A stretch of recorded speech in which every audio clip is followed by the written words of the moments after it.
Have you planned your entire day, week, or a month, even a year, but you don't really get anything done and nothing gets accomplished and you think like planning sucks or it doesn't work? Well, the problem comes when there's no realistic assessment of how long a project, task, or an activity will take to get certain job done.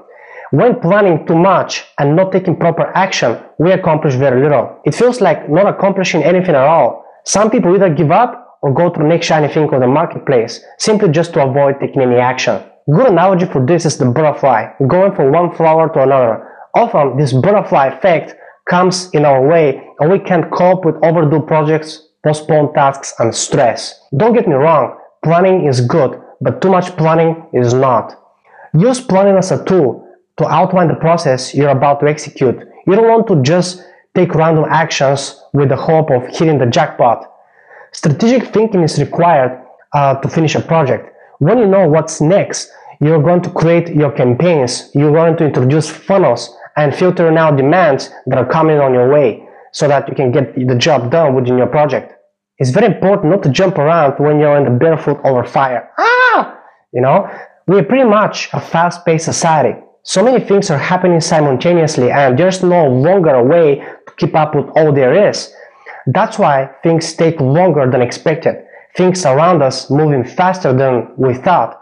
But this doesn't mean you're moving fast. So often creates this illusion of getting a quick shortcut that might appear to save us a lot of time. But often it takes longer as if you're walking an extra mile. You don't want to take shortcuts because you don't know what's hidden behind them. What we think it is doesn't mean it is what we think. So when it comes to planning, you want to plan slow but execute fast.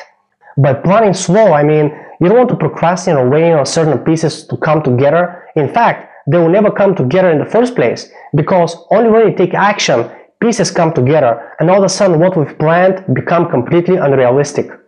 So you want to plan slow by taking corrections in the planning process and ultimately you'll get there. In other words, think of planning as a bridge and actions as the building blocks of that bridge that makes it stable. One of my mentors used to say, plan your work and work your plan. The ratio between planning your work versus working your plan has to be 1 to 2. A plan comes first. Action builds that plan even further, giving you new eyes in which you see tasks, projects, and activities within your business.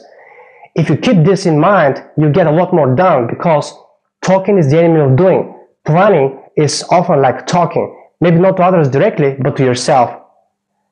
I have a little surprise for you. Visit my blog at doubletimetoday.com and get a free video that is going to show you how to get at least 2 extra productive hours today. I'm Chris Diamond. Thanks for watching this video. See you soon.